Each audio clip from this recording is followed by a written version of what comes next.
All right, family. I think I figured this one out. For some reason, Facebook is not playing nice today with the live settings. So I think if y'all can see me or hear me, let me know. I don't know why it would default live video to private and not public. That doesn't make any damn sense. There he is. We did it. Fourth time is the charm. All right.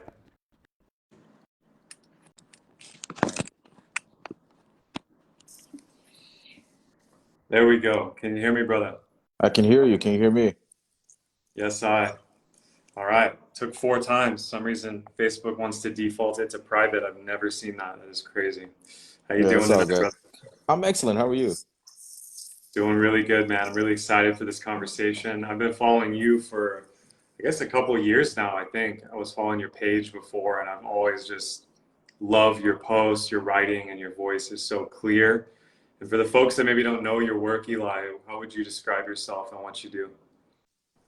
Right. Well, I would say that I speak from a very organic place, just from sheer life experience, just in the game, and just an ability to articulate what I'm experiencing or going through or what I'm observing. I would describe my work as community based. I help leaders create stronger communities, stronger organizations. So I would say my targeted audience is leaders who are erected in their sovereignhood, who are doing their own thing, taking their own life. I can hold space for the uniqueness of a person, even if they're a strong personality. So what I try to do is share leadership intelligence with these types of people to implement in their space, in their family, in their organizations, in their tribes.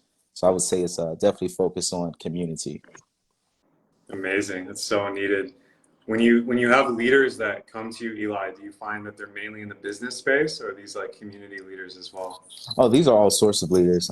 So they're like official leaders in the business space. They may own a business, or they're unofficial leaders where they have a following, but they're not quite in business. They could just be a personality of some sort, but they're leading something. You can tell that they are a leader. They have a group, they have a team, they have a following or allies, they have a mission, and they're a force to be reckoned with. So I would say they come from however they show up. I don't even judge it. I don't try to put it in the category. I don't try to say you're not qualified, you are qualified. It's like an energy thing for me. You can feel when someone is operating in their leadership. Totally. I love that. And I think a good quality of any leader, right, is like you said, the ability to articulate a vision, right? Having the vision and having the ability to share that, because that's what a leader has to do, right? He's creating a field or a structure, he or she. So I'm assuming, Eli, you didn't always do this. Do you want to share a little bit about your hero's journey? Like what got you into this work, wanting to coach, to lead, to write like you do and share the content that you do? It's so interesting. I think I just started off just speaking wherever I was at, whether it was online or offline. I'm literally just sharing my own experience or my own thoughts or my own observation about life, about my philosophies about community and leadership. So I never went out looking for it. It just sort of came to me. One day I looked up and looked around me, and there were people listening to me, and there were people asking questions. And I said, "Oh, okay, I have company now." So I continued to just speak from that throne room space because mostly it's just me and God. It's just me having a conversation. I might share it on a platform where other people can see it and they can resonate with it and apply it to their own life. But it's a very intimate, personal, and private relationship that I have with Source. And for whatever reason, I have a company. I have people who are observing and they see relevancy in what I'm saying and doing for them as well. That's how I would describe it. I love that. Just go Yeah. straight to source and let who wants to come come. I think Right. that's a great All right, and I structure. definitely appreciate this opportunity just to chop it up with you and have a conversation about anything. So I appreciate that. Someone actually pointed you out to me, and they said, I think you made a comment, and he said, "Hey, do you know this guy? I think you guys would get along. You guys, your messages are kind of the same." I said, "No, I don't quite know him. I've seen some of his work because we weren't friends yet." So I went Right. to your wall after my friend reached out to me and told me this, and I said, "Wow, your message and what you're speaking, what you're representing, that I can see the similarities in how our messages match." Totally. I love that. I definitely felt the resonance on your posts because it's kind of rare these days in the, the age of the woke mob of cancel culture, people getting, deplatformed and whatnot, to come across clear signal in the noise. That's how I describe a lot of your writing because it's very clear, it's very direct, and I imagine it can be, somewhat triggering. I know with my content, especially when I talk about relationships, people just lose their shit. And I'm curious, Eli, if you've encountered some of that, and do you have like a code or a rule that you follow online? Like, do you respond to every comment? Do you try to entertain all the opinions, or do you just keep sharing? For that's a great question. Number one, there was a time when I recognized that, hey, there are going to be human beings who are going to be triggered by some of this content, and some people are not normal. Some people are actually crazy. They will try to find you, they will try to follow you, they will try to stalk you, they'll try to find something about you and exaggerate it and misrepresent it. So there was a time when I considered just stepping away from it and minding my business in my own world.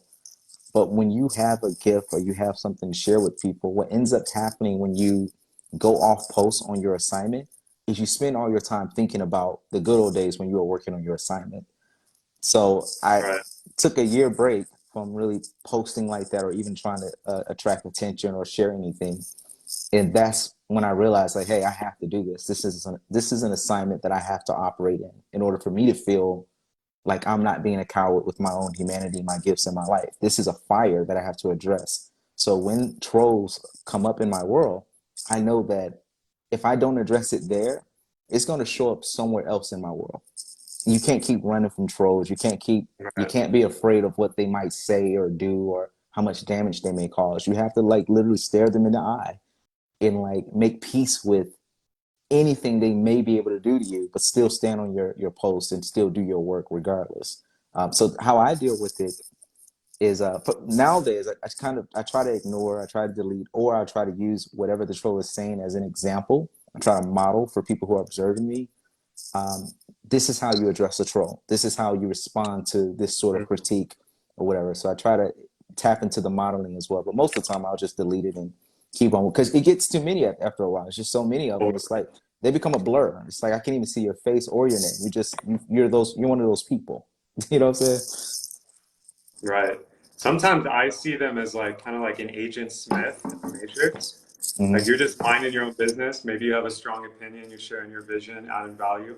Tons of people in the silent majority or vocal majority will like, share, comment, whatever. They'll just take the value, move on about their day. And the really loud majority like kind of get possessed by these, ideologies or whatever, and they just come at you. And I love that idea of modeling and responding to them. I try to do that. I do my best, but there is an element of respect, right? If someone comes in my like yard, my digital yard, and is disrespecting me, at this point, I have to block on site for some of them because it's just nobody's got time to deal with all of that, right? And I used to like going back and forth with them, and I'm sure you have that as well. So that's Right. solid. I really think it speaks to our sovereignty and it speaks to the whole kingdom concept. When you are doing your throne work and you do establish a space, a kingdom that's efficient, that runs well, that has a level of decorum and respect to it, and you have an invader come into your space, generally, as being a kingdom, you should have protocols in place where they are automatically filtered out in some sophisticated way, in some communal style way. They don't even make it to the heart of the kingdom, which is you or whoever the space holder is. You're the heart of that kingdom. So what I've learned on my journey is you have to implement policies and protocols where it's like certain spirits can't get close to the heart. Those spirits get recognized early when they're making baby offenses, and they get uprooted and diverted out before they're able to make their big offense. So that's what we try to do. Is just anytime an incident happens, and this is why I teach in my group during mastermind sessions. Anytime an incident happens, it's an opportunity to sit down in your throne room and add to your personal constitution, add to your laws, add to your boundaries, add to your policies. How did this incident happen? How did this person gain access to me? Was it through another person? Was that person also operating the same energy? Where did we miss the red flag? Because when something gets close to the heart and it's attacking the heart of a space, that's when you have security problems. And I feel Mm, like it's the way of the universe or the way of God saying, hey, you have a security breach here. improve your security in this area. So we can spend time talking about the terrorists and how horrible they are and how flawed they are, or we can improve our security, our gates, our protocols, our processes. Um, so now I find myself trying not to be so much of like a open-minded, everybody come share your ideas, yeah, you know, even if it Right. opposes mine, come, I want to hear it, and I'm going to let you oppose what I don't even play. I'm a dictator now. I don't even play it. I just delete you. Like if it's a opinion that goes against mine and I feel like you're not being intellectually honest in the way you're presenting it, I'm not going to spend an hour going off track and taking my audience on that Right. journey. In my sovereignhood, I'm going to stump you like a roach and keep it moving. I love it, man. I love that. I think more people could learn from that, especially in the coaching, consulting, speaking space. And Eli, I'd love for you to define what is the throne room and what does that mean to you? The throne room is really a metaphor. It's going to be different for different people. For me, I go to the park every day for 2 hours. I go to this big park, this big piece of land by myself. No one's usually out there, and I literally just walk in a circle for 2 hours. And in that circle, I reflect, I talk, I work through my problems, I work through things that I'm dealing with on the inside, I work through my emotions. Um, I get back centered, I talk to God, and I just go in a circle and I drink my water, and I love it when it's hot and I get hot and sweaty and I'm just by myself, and it's just like it's so spiritual for me. I mean, it's also like just an exercise, and it's just good to be in nature, but there's something so significant about that to me that the only way I can describe it is that's my throne room. That's where I go to pray.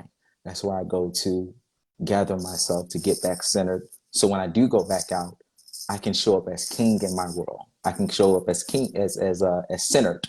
There's nothing that's aching me. I don't have to itch. I'm not fidgety. I'm not anxious because I've already made peace with, can you hear me by the way? Yeah, can hear you. Okay.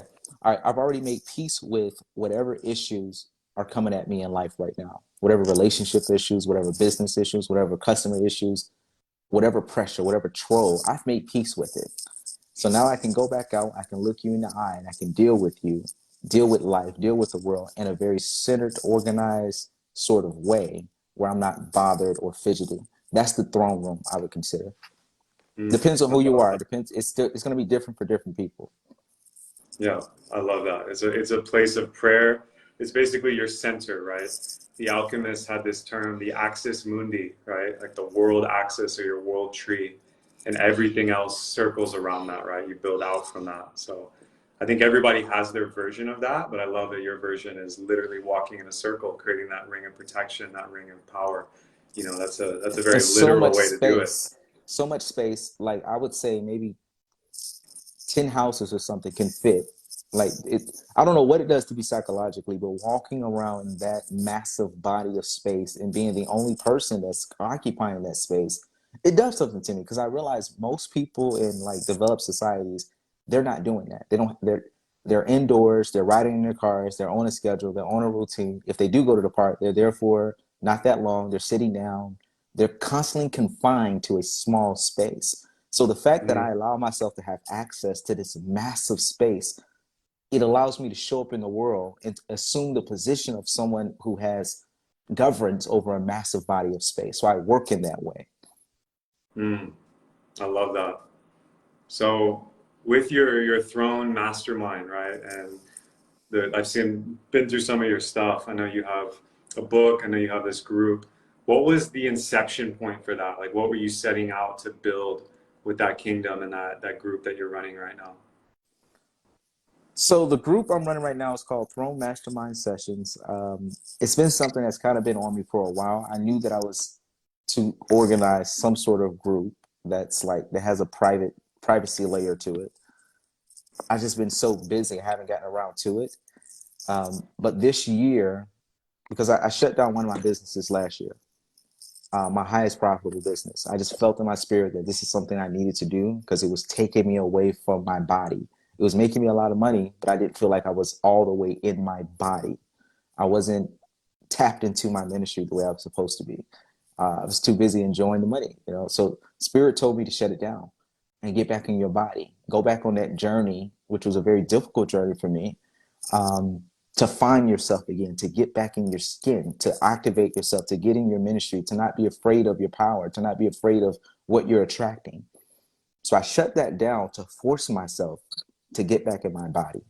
And on Mm, that journey, Throne Mastermind Sessions was one of the projects that came to mind. It's like, okay, this is an avenue in which I can create a space, create an association for leaders to streamline each other's intelligence by having a session with people.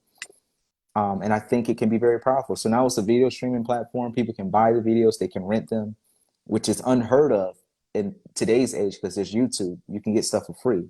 But I'm literally charging $5 to listen to a conversation on Throne Mastermind Sessions, one video. Um, People have to pay $5 for it. And that's just a standard that I put out there. And it was a necessary process for me to get back in my body and mm. governing my personal economy in a way that's like when I breathe, life is circulating every single way in my life. It circulates in my money. When I speak, money comes to me. When I move, prosperity, opportunities come to me by me just being me. I'm in my body now. And that's the difference from a year ago. So that's where Throne Mastermind Sessions came from. I had to find somewhere to put that energy. It wasn't going into the business I had, so I had to find somewhere else to put it, and it had to go in an organic, an authentic, and pure place. So that's the journey that I'm on now. I love that, man. The idea of renting videos in this age of just information overload, I think there's something really elegant about that. Because as we know, like, if you don't have skin in the game, are you really going to value it? You can watch 100 free YouTube videos, but what are you going to gain from that? So I actually really appreciate that model, and I'm curious, when you're just speaking, you're in your flow, you've been in your throne room. What are some of the main topics that have, say, come up this year? Like, what are some of the main areas you're most excited about? What are you speaking on the most these days? There's a lot of attention for relationships. A lot of people need relationship advice. They need better understanding of the masculine or the feminine or their version of the masculine and feminine for them in their life. That I would say that's the number one thing that people are needing attention towards. What I like to discuss is anyone who's a leader, anyone who's leading their life, anyone who's a throne man or throne woman, and they're organizing a space, they're building a community of some sort. I want to hear, what did you learn in leadership? Because leadership can oftentimes be a very lonely experience that no one really understands. People sometimes they forget that the leader is a human, that the leader has feelings, that the leader has a limit and a capacity, and they say anything to you and they do anything towards you. And because they think you're magical or whatever, um, you know what I'm saying? So leadership needs more support groups. So I consider Mm, Throne Mastermind Sessions to be like a locker room for leaders to come in, to have a conversation, no pressure, regular conversation. You don't have to perform, talk about whatever you want to talk about, get whatever information that you need to improve your own processes, to fix issues with your team, to become more efficient, to build up your network, whatever the case may be. That's my vision for Throne Mastermind Sessions, to create a safe space for leaders to just get information on the go, something that they can listen to. And it's like, okay, that's how I'm going to handle uh, that situation. Maybe an employee or someone on the executive board did something, stole something or lied about something or misrepresented something. And they're trying to figure out how do I solve this in my business? How do I solve this in my space? So that's the purpose. That's the drive behind it. nice. Yeah, I mean, it's said that it's lonely at the top, right? But it doesn't have to be. I think a lot of leaders find themselves alone because no one's on their quote level and they're spending most of their waking hours leading or guiding, right, in their kingdom. So certainly, there needs to be that round table where leaders can meet and, yeah, locker room vibe. I respect that. What would you say, Eli, are like some of the top qualities that a good leader has to have, especially if they're someone that you would qualify yourself as like that's a good leader. Right. I would say the ability to be able to adjust quickly to new circumstances, because life is not rigid. Life doesn't come to you in one size. You don't know what's going to happen for the day. So if you can adjust quickly to new information in the most intelligent way possible, and be assertive with it, I I would say that's a quality of a good leader. Uh, Someone who is not afraid to stand in their philosophical principle, whatever the core philosophical principle is of that space, to not let someone just come in and drive the ship from Hmm. them using different tactics. There's all sorts of like social justice issues out there, and there are people who will falsely use those pain points for people to try to like bulldoze or a leader out of position. Whether it's a gender war or racial related or whatever, there's all kind of tactics and tricks. So you have to be able to stand in your truth when that happens, when someone tries to collapse you using a popular social trend, and implying that you're something if you don't agree with them or if you don't do things their way. Stand in your sovereignhood, and you have to kind of have a certain degree of fuck you energy. Like, I'm compassionate, I'm loving, I want to do what's best for the space, I'm for the team, but I don't mind saying fuck you out loud, and I'll own it. Even if you write a Yep review or Google review, I'll say fuck you publicly on that as well. That's how true I am to myself. I consider that a good leader because they're uncompromising with their philosophical principle and with the direction that they're driving in. So I noticed one term you use a lot on your page is you talk about nice guys, the nice guy thing. That's not a good leader. So a good leader is someone who can stand erected in their truth. They're not constantly trying to prove to everyone that they are nice or that they are a good person. It's like, hey, this is what it is. This is where we're going. If you don't like it, get the fuck out my space. But I That's love it. you. But I love you though. You know what I'm saying? I think that's a sign of like a leader that I would trust. Yeah. And it's in rare supply these days with the amount of virtue signaling and, trying to look good, which we all deeply want to be acknowledged, right? For our prowess, for our skills, for our gifts.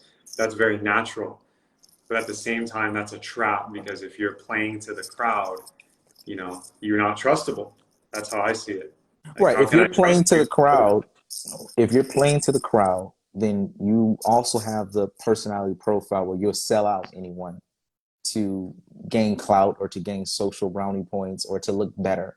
You'll sell out your vice president. You'll sell out your closest professional allies because it'll make you look a little bit good. So that's the paradox of the nice guy or the nice girl persona. Totally.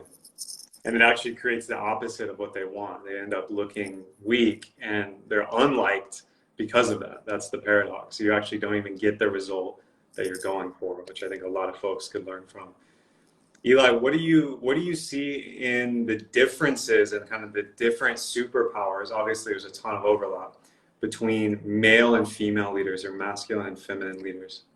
Mm. What are the main differences, or one of the main differences? That's a good question. Well, are you saying like men leaders and women leaders? Or are you saying masculine leaders and feminine leaders? Yeah, let's go with men and women leaders. Okay. Men leaders are more. Um, of course, they can lead into their masculine. Well, a good man leader, a good male leader, tends to be more of a lead with.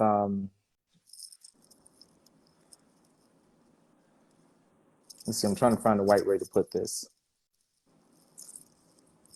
Many good female leaders I see lead with a lot of like intuition and real personable, real how are you feeling?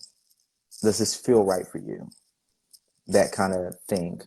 A male leader is more about, since what I see, more about competency and can you get the job done? I don't care how it feels to you. I care to an Yeah. extent, but can you do this job and can you do it by this time? And just give me a 60-day notice if you don't want to do it, so I can find somewhere else. A woman leader is this that I see in a lot of women leaders. It's more so: is this right for you? Does this feel right to you? Do you want to be here? Um, that seems to be the different styles that I see in a lot of leadership with the Yeah. genders. I can definitely see that. Masculine can be more outcome oriented or goal oriented and very like linear, whereas the feminine really excels at getting everyone into like a social cohesion and can be more intuitive or sensing the space as opposed to driving the space, right? I definitely can see that, specifically in the coaching space, which is where a lot of my folks come through. Um, in terms of men and women, Eli, I know you're all about the family and the power of like, the male and female throne working together. What is it really the secret sauce there for you, or how is your relationship played out in that way? And when you support leaders that are both leaders, like a couple, what are some of the ways that's successful? In terms of their family life and their Yeah. leadership life. Okay. So for me, what I really like, I think it's all like when I say certain words, I'm always talking about both family, business life, like your life economy. Like I use the term personal economy a lot, and when I use that term, to me, it includes everything: socially, family ties, professional ties, your business. Everything is included all in that. That is your kingdom. Your kingdom is your family. Your kingdom is also your business. Your business is all of your strings of incomes, all of your connections.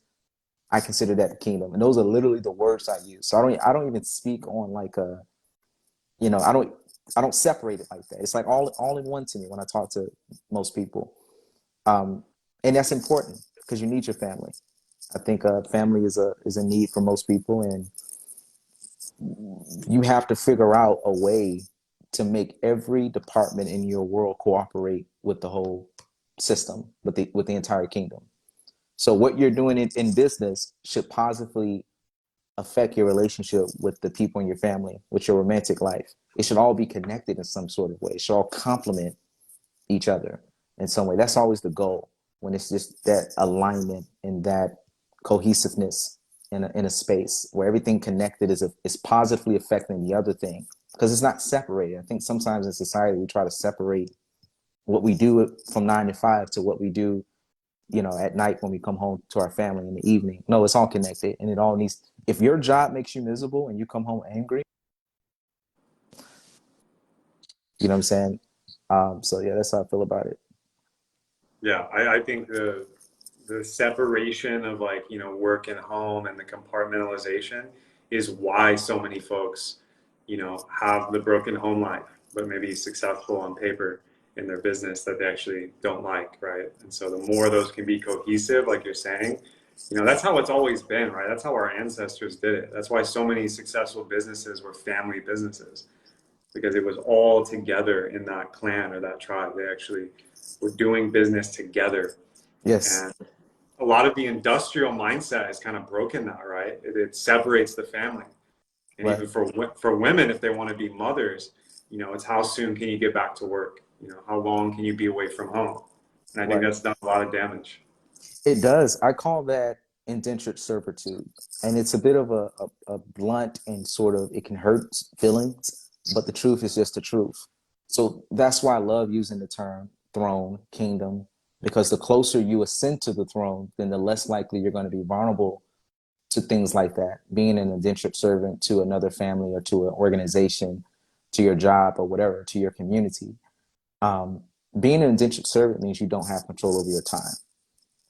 It means you don't have access to your holy fire of God, to your anointing, to the thing that makes you just roar, to your truth, to the life trials that you went through, to your trauma, your memories, your experiences, your passions, the things you want to do to make the world a better place. When you don't have access to work that ministry in your life because you're an indentured servant to another institution, to another entity, you're operating in your indentured servant energy. You're far away from the throne. You haven't ascended to the throne yet. The throne is a personal governance and a personal authority over your space. You are able to drive your space and organize it in the way that suits you the best, that activates and turns up the holy fire of God in you so you can go out every single day and lay down the law and do the work and expand and advance and show up as king or as queen in your world. Mm, bars. So I imagine somebody watching this an hour later, Eli, is going to be like, I haven't found that. What is my ministry? What is mine to do? I'm nowhere near the throne. You hear this term, your mess is your message, right? Or, you know, like you said, the trials and tribulations you went through gave you a certain medicine to offer or a gift to offer. What would you tell someone who's coming up in the business world or in their relational life and they want to move in this direction? Where do they start? I think highlighting the concern for themselves is the first step. If they can say, I'm so far away from that, that's a significant step because now you're aware that it exists and you're aware that you want it.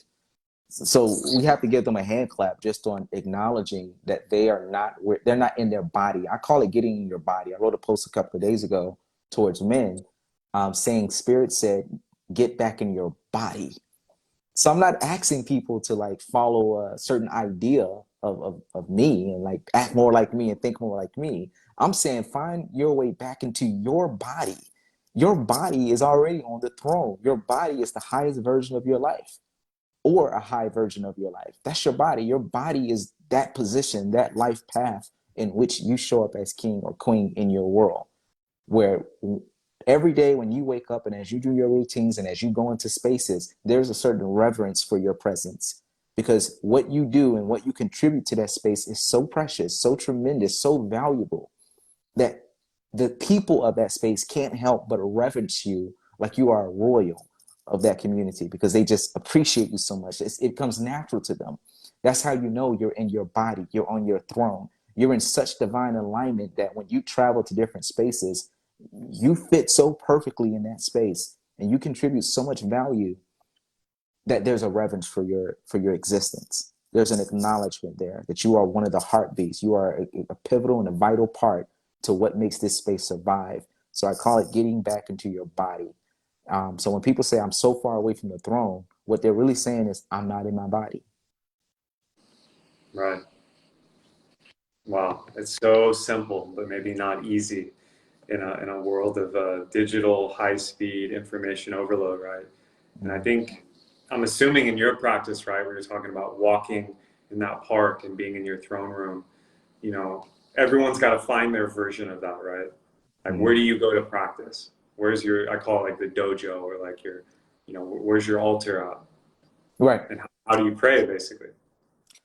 I think that's significant. I'm so happy you said that because what comes to me is prayer is not always getting on your knees and putting your hands together and like literally talking to God and saying a quick prayer for a couple of minutes and then getting up and leaving. Prayer is whatever comes natural to you and how you communicate to God. To some people, that's going to be dance. To some people, that's going to be getting on the stage and speaking and pouring their heart out. To some people, that's going to be some form of art or some sort of a humanitarian act that they enjoy engaging in. Every time they do that, they feel like they just received a message from spirit.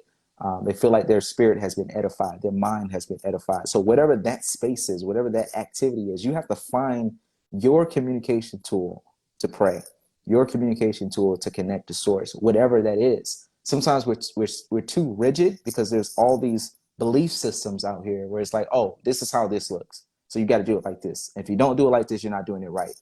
If you don't do it, we're beyond that in this day and age. You have to when you're in your body, you know how you got to do it because it comes natural to you. You automatically and naturally get into your throne room when you're in your body and you're living your life inside your own body. You know when you hear that song come on and your legs begin to move and your feet begin to move and you begin to move your body, you know what it's doing for you. You know that you are sourcing some sort of power from somewhere, and that because you're doing that, you're able to enact your ministry on an even greater level. You're able to impact lives on an even greater level because you have the holy fire of God inside of you. It comes out naturally. You open your mouth, it just spills out on accident. Even when you hurt yourself, you don't even say ouch. You say a bar instead because you're carrying the holy fire of God in you. That's what it means to be in your body. Mm, that's it. Back into the body, into the temple, right? Eli, I'm Absolutely. curious in terms of like prosperity, in terms of wealth, personal economy. I love that you use that term. How do you view business? Is business something that, like you said, you had a business you let go of that was highly profitable, but wasn't putting you in this like throne consciousness? Mm-hmm. Would you say that you have a philosophy of money or philosophy of wealth? And is it lined up basically what you're sharing? Right. So for me personally, I always tell people don't think about a dollar amount. Think about a vision. Think of when you think about the vision of your life. What do you see? Now, what you do day in and day out should get you closer to that vision. So that vision for me is the Caribbean. Like I have a home in the Caribbean, but I want an even better home. I want to be closer to the ocean. I want to be closer to the beach with my family. That is my vision. That is what I want. That is the ultimate goal for me. I want to wake up every day, drink my coffee, and I literally want to walk to the beach and hear it, the water and the birds. And I want a family empire. Um, that's what I want. That is the vision that keeps me driving. So it's not a dollar amount. And it's important that you don't make it a dollar amount because you will sell out your soul for silver and gold if you think about the dollar amount instead of the vision. There are some deals that are really good deals in terms of the money it'll put in your pocket, but it's not a good deal in terms of advancing you towards the vision that you want. That vision of fulfillment, that vision of peace, that vision of self-actualization, that vision of self-mastery, that vision of having a family that's in order and that's functional. There's some deals that pays you, but it takes you further away from that because it puts you in an environment that may not be in tune with you or may not be in tune with your spouse's personality or your children's personality. Maybe you should be in a tropical environment, but you took a job that's in a cold environment and it's totally misaligned the culture of your space. You got the money, but you don't have the souls of the people activated. You don't have the spirit activated. Their spirit is broken. Their spirit is frozen because you took a deal that paid you, but that takes from you in a different way. So that's why I use terms like personal economy, vision. I don't even talk about a dollar amount. I don't care about the dollar amount. The dollar amount will distract you, and the dollar amount will put you in positions where you're selling yourself out. You're selling your future out for money.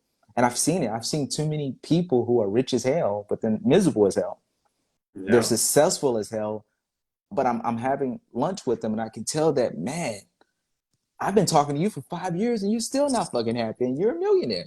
So once you understand that, people don't understand that. They think money buys them happiness. Once you understand that there are wealthy people who have a mental and emotional experience of someone who's making 30, 40,000 a year. They're mentally and Facts. emotionally having that experience day in and day out. And really, life boils down to how we felt in our memories. When you think back to something, you don't think about to how much it costs, how much that hoodie costs, how much the car costs that you were driving, how much the house costs that you were riding in, or how much the painting was. You're not thinking it. You're thinking about how you felt in that memory. So was it a rich experience or was it a poor experience? There are rich people who are having poor experiences day in and day out. And I found out that there are people who make 50, 60, $70,000 a year and they're having a rich experience. You know what? There Yeah. are some people who make no money. Some of these Instagram models take some really good vacations and they make no money. So that exists too. I mean, the male equivalency of that, of course, also exists. So my point is, it's more complex than a dollar amount. It's Yes. alignment. It's being unapologetic. It's carrying the holy fire of God. It's being in your throne and operating in life and having a rich life experience. That's what you remember at the end of the day. You don't remember the dollar amount in your bank account. Yes. Yes. Vision trumps dollar amounts because numbers can numb you. Numbers will numb you out. And I've met tons of millionaires and worked with them who were not any happier than the janitor working in their company. That's Maybe deep. That's deep. And I'm glad you used that analogy because it's so true. It's so true. They're energetically no different. In fact, there are some wealthy people who may have a lot of money in their personal account, right? Um, it was a good point. Now it ran off in my brain. But there are some people who have like a lot of money in their account, but they are essentially glorified money managers. They're not enjoying their own money. They're just managing it for the marketplace. So they may be good at flipping it, they may be good at investing it. But if you're not, and I wrote a status about this, especially towards the men. I told men, you can make a lot of money and not be a throne man. You can make a lot of money and be a stone man. You've turned into stone. You're a stillborn. And the feminine is not attracted to men who are stillborns. They use men who are stillborns as gas stations to refuel and find the king. Because the king has the seed of life. The king has a purpose. The king is driven. The king is activated. The king has the holy fire of God and is pioneering the cutting edge of evolution in their life day in and day out. So men who make a lot of money, but they're not in their purpose, they're not in their throne, they're not governing their personal economy, they're not activated and passionate, they're stone. That's why the relationships are so unfulfilled, because you're a stillborn. Your throne is a stillborn. It has a surface, it has a body, but it has no life. Mm. Oof. A lot of men need to hear that, especially those brothers out in corporate. Man, it's tough. But also, I think more and more people are waking up to this fact of what you're speaking to. That, I think Corona. This is one of the things about the lockdowns and all the craziness that happened. A lot of people went home and spent more times with their family, and suddenly realized, why the fuck am I working this job? The money doesn't matter. My lifestyle is not in alignment, as you're saying, and they're not in their throne room. So this whole thing about quiet quitting and a lot of people moving to remote work, a lot of people wanting to, exit the office, and all these bullshit models that we've taken on from industrial revolution type thinking, I think it's done. And, Mm-hmm. I'm like you. I want an amazing house on the beach with my family and beloveds in my village, and I want to have freedom of time. That is real wealth. That's the new wealthy, right? I get to choose how I use my time. And Mm-hmm. that to me is more valuable than anything else. And you're around people you enjoy. You're Yeah. around the elderly lady who makes you laugh because she reminds you of your grandma and she does gardening in the backyard. You're around the fisherman who has all these good jokes and these war stories from back in the day. You're around people who actually make you feel good and who you make feel good with your existence as well. There's so much more value in that vision, right? Than I need to make 10 million this year. You know what I'm saying? Is this more about that's $1 trillion life experience. That's $1 trillion life experience when you have that level of alignment where you have your village and everyone's aligned with each other and everyone's doing their thing and everyone's happy and progressing and you're reaching goals and you're accomplishing things. Yes. When you show up and you walk into spaces, people look at you and their eyes light up and they smile. That's how much they acknowledge you and they reverence your existence because you have that sort of life. You've done the work to create that life for yourself. Instead of walking into a space and people's eyes are not lighting up, despite the fact they know you, they've seen you for the last year walk into this store and they just kind of look the other way because y'all are not aligned with each other. That's not right. And every time that happens to a human being, they're chipping a little bit away at their spirit. When anytime people make an agreement to have a routine where human beings are not looking them in the eye and acknowledging their presence, and that is their routine at home and in the marketplace, it chips away at their spirit a little bit more every Mhm. time. Yeah. It doesn't matter how much money you have in your bank account. When you walk into a room, you don't feel loved, you don't feel appreciated, you don't feel acknowledged. That is a negative $1 million life experience if someone experiences that daily. So even if you made 2 million that year, but you're experiencing this negative experience that's chipping away at you, chipping away at your heart, chipping away at your passion, it doesn't add up at it. You have to calculate math in different dimensions to really get the true calculation, to get the true answer to the mathematical equation. You have to calculate in different ways. It's not just a dollar amount. You have to factor what is the value of good life experiences? What is the value of bad life experiences? How much money is it worth when someone invades your home and traumatizes you? How much is that financially worth? That's worth something. That's probably $250,000 loss, life experience wise, when someone traumatizes you because they invade your home and steal your stuff. Mm. So trauma is also walking into spaces, going into spaces and not being acknowledged, not being respected, not being not having your worth validated or your what you're bringing and adding to that space, not being compensated for the value you're bringing to that space. in the way that you need to receive compensation. And that's different for different people. It's not all about money. But when that's your everyday experience, there's a dollar amount to that. You're losing money because of that on some level. That's worth something when you're constantly being traumatized by your environments, by your work environment, whatever. Yeah, you're going into debt. You're going broke spiritually. Mm-hmm. Mm-hmm. Yeah. Absolutely. So Eli, if people want to work with you and they're inspired by this right now, where should they go besides your page here? I have a link tree on my page, link that has everything that has anything to do with me on there. So I do have the Throne Mastermind Sessions group.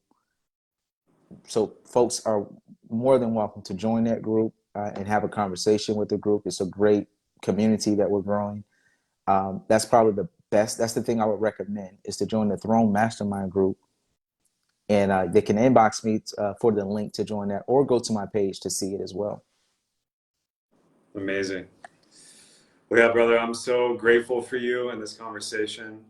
This has been super valuable. And anyone out there watching, share this video if you are feeling these bars. Tag somebody who gets to hear this. And Eli, I'm looking really forward to coming into the throne room sessions with you and having a conversation also.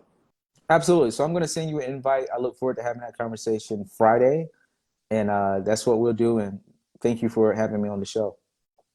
Yeah, thank you, man. Thank you, everybody who joined us, and y'all have a blessed evening, day, wherever you are in the world. Peace.